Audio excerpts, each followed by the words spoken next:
Sindbad, le marin. Le deuxième voyage. L'ardent désir de reprendre la mer. Après sa première traversée, Sindbad est rentré à Bagdad chargé de diamants et d'or. Son palais résonnait de musique. Sur les tables, il ne manquait jamais de bon vin ni de viande rôtie. Les amis et les invités affluaient sans cesse, le célébrant comme le marchand le plus chanceux des terres de l'islam. Mais bientôt, la nuit venue, dans le silence qui n'appartenait qu'à lui, Sindbad ressentit à nouveau le vide. Il sortait sur le balcon pour contempler la lune. Regardait l'horizon lointain où la mer reposait immobile et son cœur se serrait. Un soir, au milieu d'un banquet animé, il reposa sa coupe et dit d'une voix grave: « Je ne suis pas né pour rester assis dans un palais à jouir des plaisirs. La mer m'appelle par mon nom. Là-dehors, il existe d'innombrables terres où nul n'a posé le pied, des merveilles qu'aucun œil n'a encore vues. Il me faut poursuivre la route. » La table s'immobilisa, puis un ami inquiet prit la parole. « Tu es assez riche, Sindbad. N'oublie pas tout ce que tu as traversé lors de ton premier voyage. Tu as frôlé la mort plus d'une fois. Pourquoi te jeter de nouveau dans le danger? » Un autre renchérit. « Dieu t'a accordé les richesses. Respecte-les et vis en paix. La mer est cruelle. Nul ne sait si la prochaine fois tu reviendras vivant. » Mais Sindbad éclata de rire, un rire à la fois assuré et chargé de désir. « Mes amis, la richesse n'est pas tout. Ce sont les périls qui donnent un sens à la vie.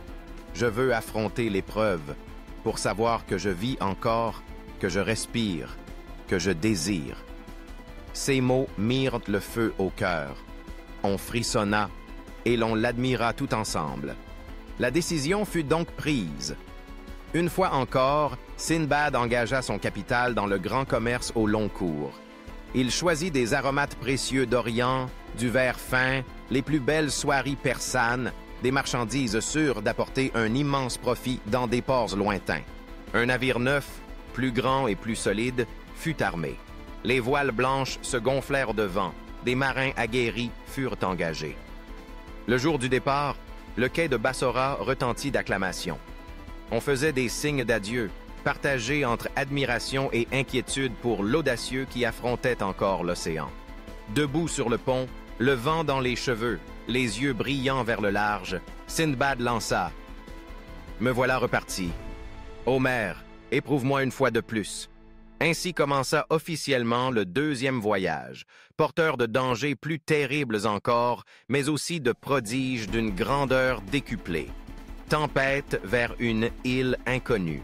Depuis des semaines, le navire de Sindbad avait quitté Bassora, glissant sur des mers dont aucun carte ne portait le nom. Le jour, le soleil brûlait le pont. Les avirons étaient si chauds qu'ils brûlaient les mains. La nuit, la mer devenait un gouffre d'encre où seules les étoiles guidaient et le vent sifflait dans les mâts. L'équipage tenait bon.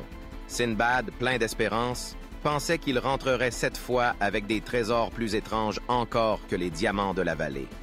Mais le destin n'accorde jamais si aisément la satisfaction. Un matin à l'aube, alors que l'horizon était encore noyé de brume, le vent se leva soudain, furieux. En un instant, le ciel s'assombrit. Des nuées massives accoururent, occultant le soleil. Des murs d'eau se dressèrent. Les mâts roulèrent. Le gréement cria jusqu'après de rompre. « Vite! Ferlez les voiles! Tenez la barre! »« Seigneur, sauvez-nous !»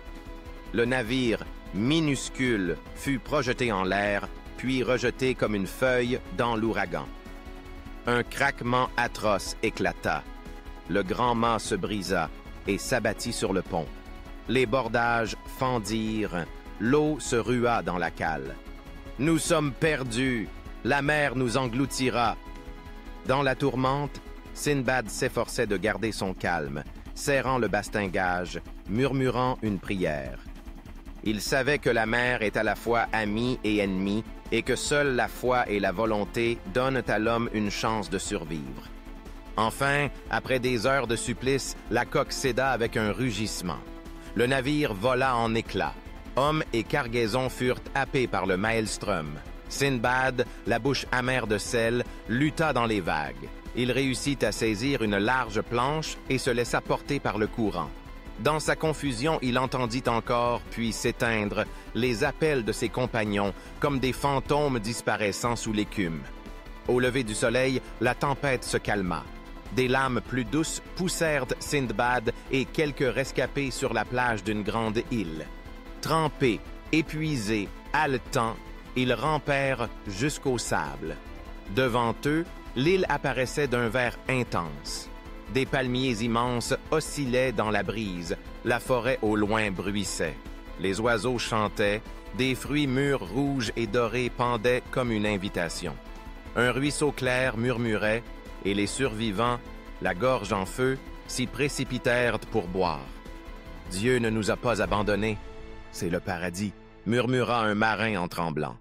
Sindbad observait en silence, mais ses yeux demeuraient vigilants.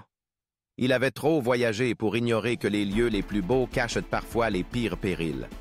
En vérité, derrière cette paix verdoyante, l'île recelait un secret effroyable, une épreuve plus grande encore que la tempête passée. Le monstre géant.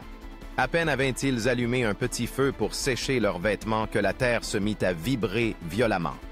Les oiseaux s'envolèrent de la canopée dans un fracas d'ailes, les feuilles tremblèrent, puis, des profondeurs de la forêt, une ombre titanesque surgit. Les marins se figèrent.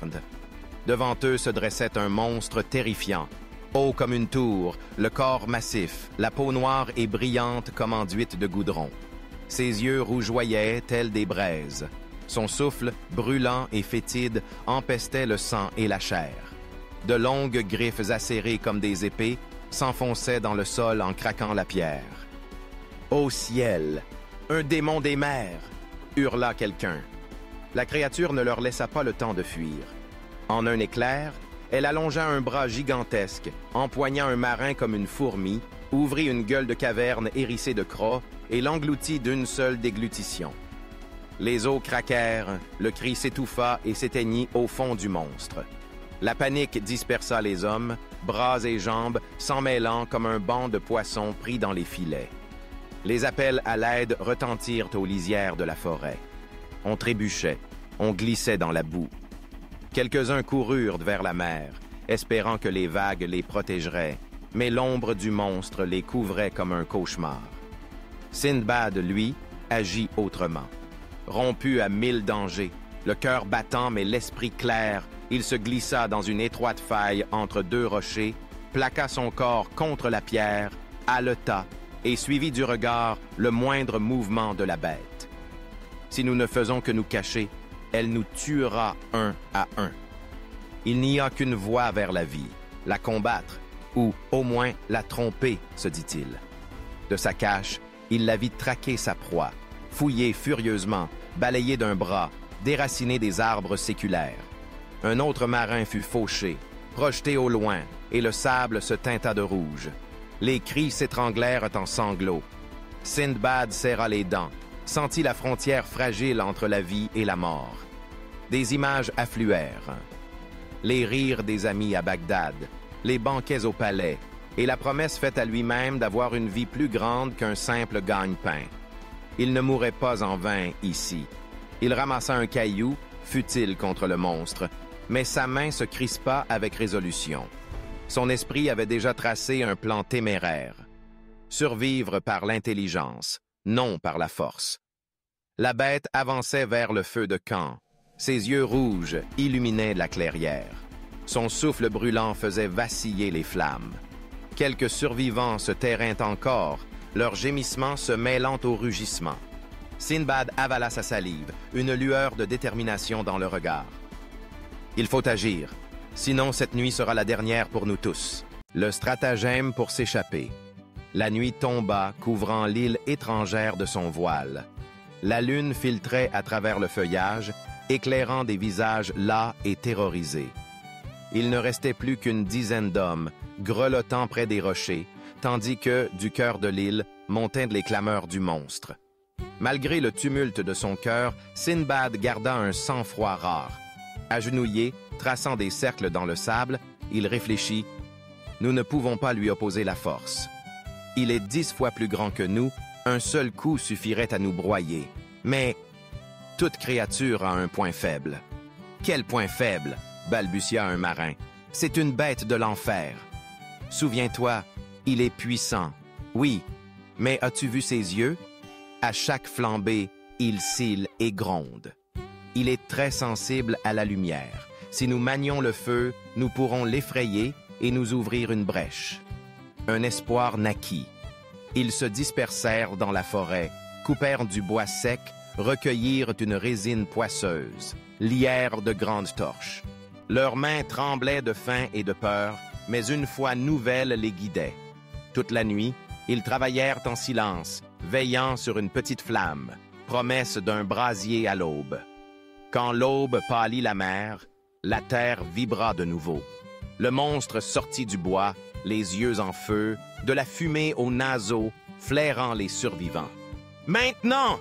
cria Sindbad. D'un seul geste, ils allumèrent les torches. Les flammes jaillirent, la fumée s'épaissit. Ils poussèrent des cris, formèrent une ligne, brandirent le feu devant la créature. Le monstre s'arrêta, plissa ses énormes paupières sous l'éclat. Il rugit, un rugissement qui ébranla la mer. Mais au lieu de charger, recula pas à pas. La fumée l'assaillait. Il se débattit, comme chassé de son propre territoire. « Continuez !» tonna Sindbad. « Refoulez-le !» Faibles et tremblants, les marins sentirent la force revenir. Ils avancèrent, feu haut, voix criante. Pour la première fois, la bête céda du terrain, renversant des arbres. « À la mer !» ordonna Sindbad. Ils s'élancèrent vers la plage où, depuis la veille, un radeau grossier de troncs liés de lianes les attendait. Misérable et frêle, mais seule chance. On le poussa à l'eau. Tous montèrent à bord. Sindbad le dernier, la torche toujours en main. Il la lança sur le rivage. Un brasier s'éleva, et le monstre hurla de rage et de douleur. Le radeau roula sur les vagues et s'éloigna. Du sable, la bête mugissait jusqu'aux cieux, ravageant tout, mais la lumière du feu la tenait loin de l'eau. La silhouette noire diminua, et les cœurs, battant encore à rompre, se remplirent d'allégresse. Ils étaient saufs. Assis au centre du radeau, le vent fouettant ses cheveux, l'œil vif comme l'acier, Sindbad dit « Voyez, la ruse des hommes, si modeste soit-elle, peut soumettre un monstre qui se croit invincible. » Puis il leva les yeux vers l'horizon, où l'océan infini ouvrait d'autres dangers et la promesse de nouveaux exploits. La vague fatidique, suite développée. Le radeau fragile dansait et tous étaient harassés, mais la mer n'en avait pas fini. Une lame scélérate surgit comme un mur liquide, projeta le radeau au loin et le déchira.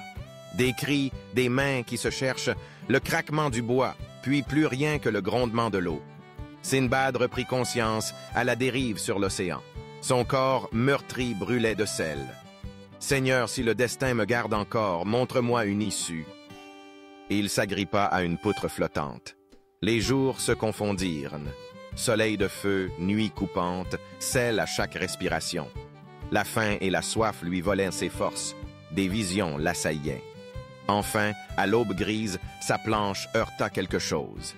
Il releva la tête et, miracle, une ligne de verre sombre apparut à l'horizon, bordée d'un liseré de sable blanc. La terre. Une vigueur soudaine le ranima. Il pagailla des mains, poussa, rampa, jusqu'à ce que les vagues le déposent sur un haut fond. Il roula sur la plage, arraché à la faulx de la mort. Il but au filet d'un ruisseau, lava le sang de son front, mangea des fruits et de petites noix de coco. Avec une braise précieusement conservée, habitude de marin, il alluma un feu et sentit la chaleur revenir dans ses os. En longeant le rivage, il étudia le lieu. Une forêt basse, une falaise de roches noires d'où tombait un filet d'eau dessinant un bassin limpide. À la lisière, des empreintes fraîches, lourdes, par paires, menaient dans les arbres, des traces de griffures sur un bois tendre, un lambeau d'étoffe pris dans un buisson. Cette île n'était peut-être pas déserte. La nuit, sous une couverture d'étoiles, gratitude et prudence veillèrent ensemble. L'île offrait eau, nourriture, abri, Mais ces traces rappelaient que chaque dôme de verdure peut cacher un danger. Il pensa aux disparus et jura tout bas. « Si je retourne un jour, je raconterai tout à ceux qui vivent et à ceux qui ne savent pas encore que le destin marche main dans la main avec le courage. » Un royaume étrange. L'île où la vague l'avait jeté n'était pas un désert, mais le berceau d'un petit royaume dissimulé au cœur des mers. Ses habitants, hâlés par le soleil, vêtus de toiles de lin grossière, la tête ceinte d'étoffes colorées, vivaient simplement avec douceur et largesse. Ils trouvèrent Sindbad évanoui près du ruisseau, le portèrent aussitôt au village. Les femmes lui donnèrent à boire. Un homme broya des feuilles parfumées pour en panser la plaie à sa main. Des enfants, curieux, entouraient cet étranger en haillons, les yeux pleins de compassion. En quelques jours, il retrouva des forces avec une cuisine frugale, grains et riz, poissons grillés odorants, lait de chèvre épais. Reconnaissant, il fut conduit au roi, un vieux souverain, barbe d'argent, regard doux et sage. « Voyageur, qui es-tu? D'où viens-tu si brisé? » demanda le roi d'une voix sonore. « Sire, répondit humblement Sindbad, je suis marchand de lointaine Bagdad. La tempête a englouti mon navire, mes compagnons sont morts. Seul j'ai dérivé jusqu'ici, sauvé par votre peuple. » Le roi soupira. « La mer est à la fois trésor et tombeau. Si tu es arrivé vivant, le Très-Haut t'a protégé. Reste dans notre royaume, gagne ta vie selon ta force. On l'honora comme un hôte. » Le roi lui permit de commercer avec les marchands du pays, résines odorantes, bois d'aloès précieux, perles arrachées aux profondeurs. Avec son expérience et sa probité, Sindbad inspira vite confiance. Il achetait au bon prix, revendait habilement, tenait parole. En quelques mois, ses coffres débordaient, ses magasins embaumaient. Cet étranger est avisé et juste, disaient les gens. Grâce à lui, nos biens se vendent mieux et le nom du royaume voyage loin. La joie remplit Sindbad. Sauvé de la mort, il recevait une seconde chance. Et pourtant, la nuit, sous les mêmes étoiles, il pensait à Bagdad, aux minarets, à l'appel à la prière du soir, au rire des amis, au dôme d'or prenant la lumière d'Orient. Après un long séjour, il s'agenouilla devant le roi. « Sire, je vous dois plus que la mer elle-même, mais mon cœur appartient à Bagdad. Accordez-moi de rentrer en ma patrie. » Le roi resta un instant silencieux, puis sourit avec bonté. « Fils de la mer, tu as fait le bien des miens. Je ne te retiendrai pas. Emporte encore des présents pour te souvenir qu'ici demeure un royaume qui te compte pour ami. » À l'aube, on l'escortait jusqu'à un grand navire. Sur le pont, coffre d'or. Aromates et perles étincelantes étaient rangés. Au rivage, tambours et flûtes sonnaient. Le roi et son peuple faisaient des signes d'adieu. Sindbad se tint à l'étrave, les voiles tendus, les narines pleines du parfum de l'océan. Le chemin serait long, les dangers tapis, mais la confiance emplissait son cœur. Chaque victoire sur la mort avait révélé en lui une source nouvelle de force. Retour à Bagdad. Quand le navire atteignit Bassora puis Bagdad, la nouvelle de son retour courut comme le vent. Parents, amis, voisins, qui le croyaient perdu, l'accueillirent au quai en larmes, comme on accueille un revenant. Le lendemain, dans son palais, Sindbad donna une grande fête. Les riches marchands vinrent, mais aussi les pauvres qui l'avaient aidé. Hindbad, le portefaix qui s'était jadis lamenté sous sa fenêtre, fut installé à la place d'honneur. Sous les regards avides, Sindbad entreprit de raconter son second voyage. Il décrivit en détail le monstre gigantesque, noir, aux yeux de braise, la forêt tremblant sous ses pas, ses compagnons engloutis sous ses crocs.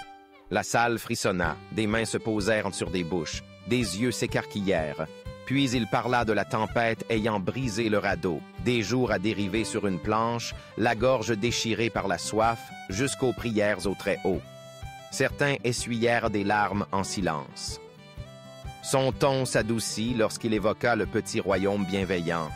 Des repas simples mais pleins d'humanité, le roi à la barbe d'argent qui l'avait traité en ami, lui offrant le commerce pour rebâtir depuis rien.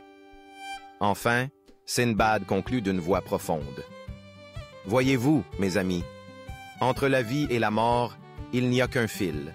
Cette richesse, cette gloire, ne sont pas un simple coup de chance. Elles ont été payées de sang, de larmes et de grands sacrifices. Sans m'agripper à la vie dans les heures où tout espoir semblait perdu, je ne serais pas ici pour vous parler. » Hindbad, silencieux jusque-là, s'inclina et dit d'une voix basse mais ferme. « Seigneur, je comprends maintenant. Derrière vos richesses se cachent des aventures que peu osent affronter. Je me plaignais de mon sort, mais je vois à présent qu'une vie remarquable s'achète par le courage et une volonté indomptable. » Sindbad sourit et leva sa coupe. « C'est cela, et ceci n'est que le deuxième de mes 7 voyages. Si vous voulez en entendre davantage, revenez demain. Je vous dirai des choses plus terribles encore que celles d'aujourd'hui. » Un tumulte parcourut la salle, les uns ravis, les autres effarés. Mais tous savaient, le périple de Sindbad était loin d'être achevé.